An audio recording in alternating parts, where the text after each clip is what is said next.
Ladies and gentlemen, join me and my people tonight. Welcome to Sefi's story.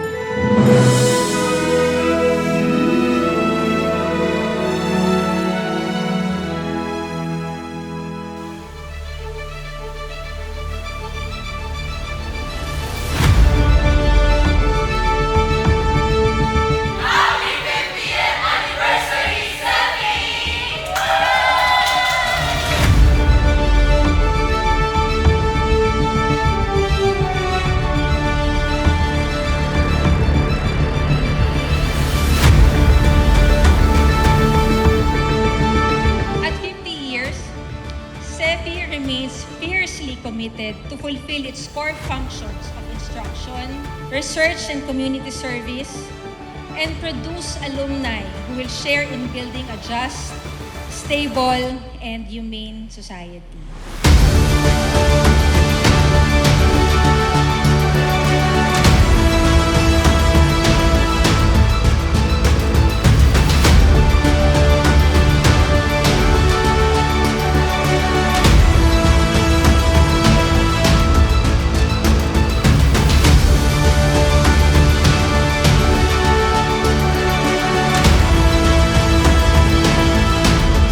Dama ko po sa aking sarili na hindi lang niyo ako itinuring na trabador ng school, kundi dama ko po sa aking sarili na itinuring niyo po ako na parang pamilya niyo na rin po.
Dahil po sa Kalayan, nakapag-produce po kayo ng isang napakagaling at napakagandang governor through Governor Helen Tan, at nakapag-produce din po kayo through the body of my mom and through her efforts, nakapag-produce po kayo ng 2 leaders, naging mayor po sa katauhan po ni Vice Mayor Dondon at sa katauhan ko po dahil po sa effort po ng inyo pong estudyante.